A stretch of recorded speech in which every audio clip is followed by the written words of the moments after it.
Congratulations, this is my 44th month surviving in Australia.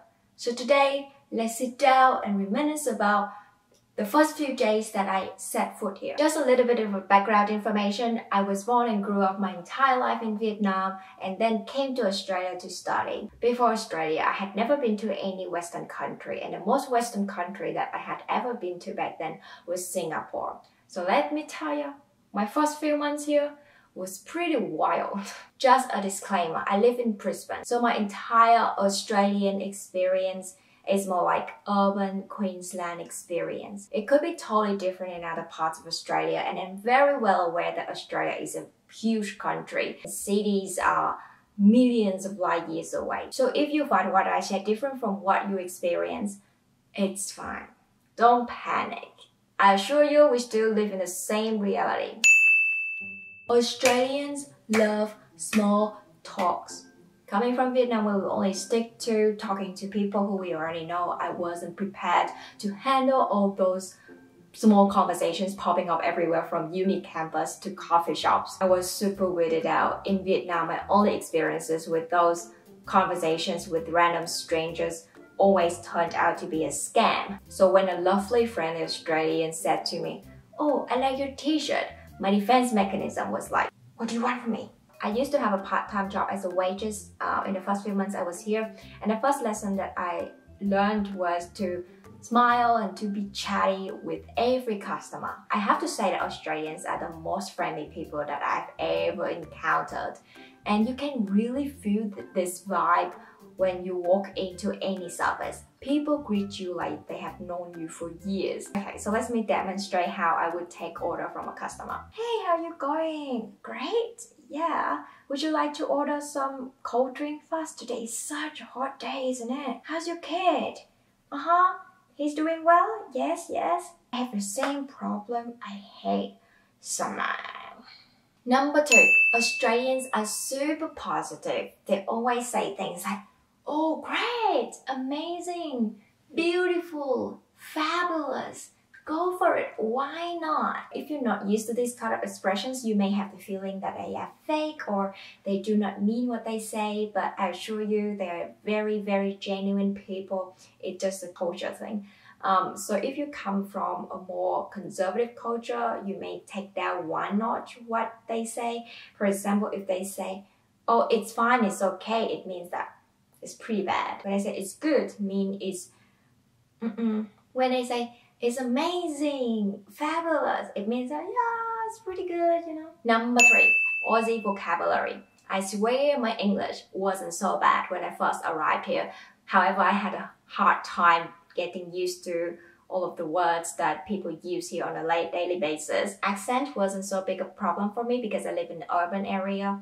And for those of you who don't know, there are 3 types of Australian accents: broad, general, and cultivated. In big cities like Sydney, Melbourne, Brisbane, general accent is the most common one, and it's a very mild international accent that kind of mix between American and British. And if you go a bit further away to the outback, then people speak with broad accent, and it sounds like this. Australian? Yeah, oh mate, it's like, you know, coming home's easily the best thing. I was in America, we did like 5 weeks, 1,200 interviews, you know, from one end of the country to the other, and it was very, very daunting.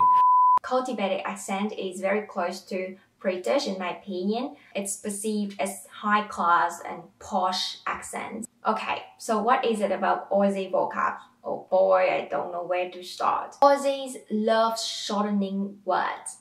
McDonald's, Macca's. Breakfast, brekkie. Afternoon, arvo. Service station or gas station, servo. Mosquitoes, mozzies.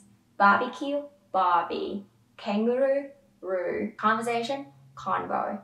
In my city, there's a shopping mall called Garden City, and they often call it garble.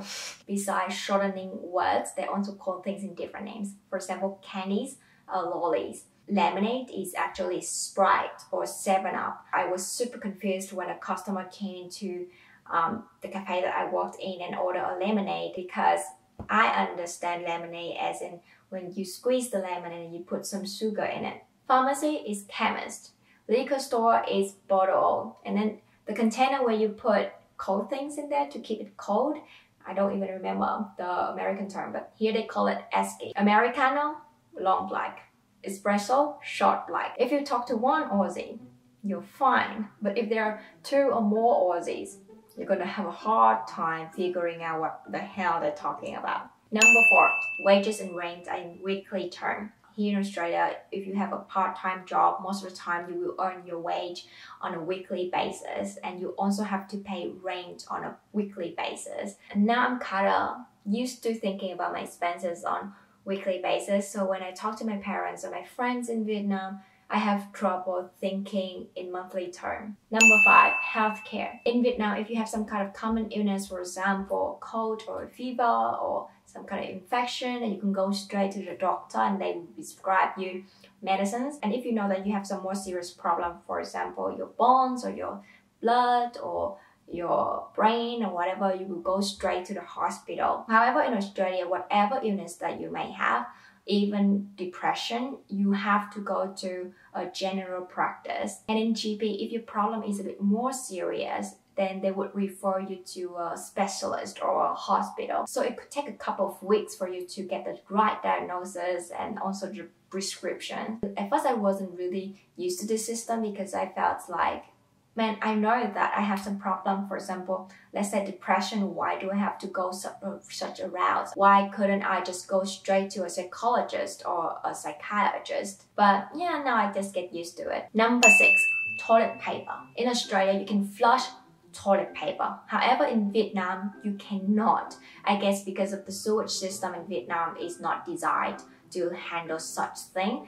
So this is not really a culture shock, but it's more like a reverse culture shock because here I'm already so used to just flushing toilet paper. So these days, whenever I visited Vietnam, I always accidentally put toilet paper into the toilet and flush it away. And it often led to a not very nice scene.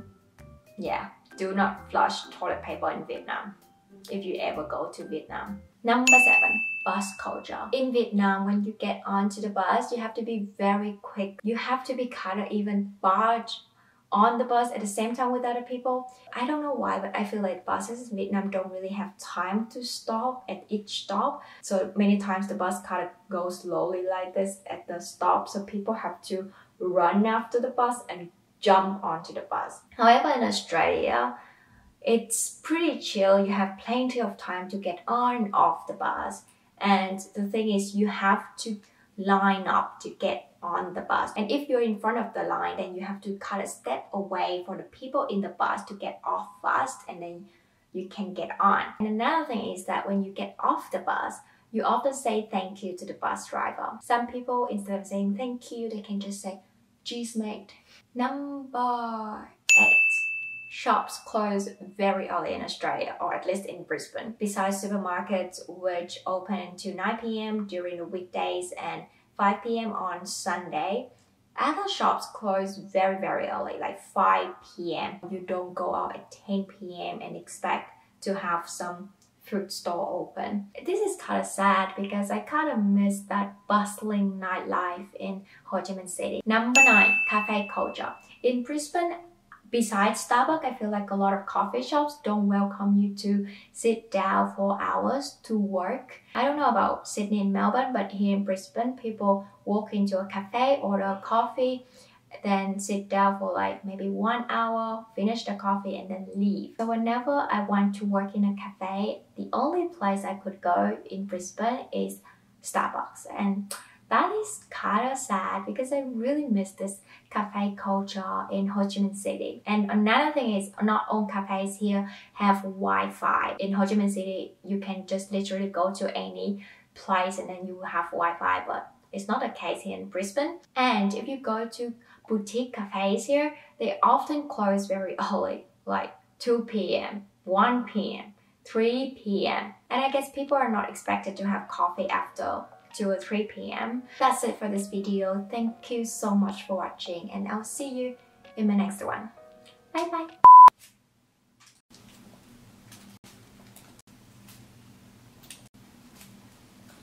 This is the aftermath.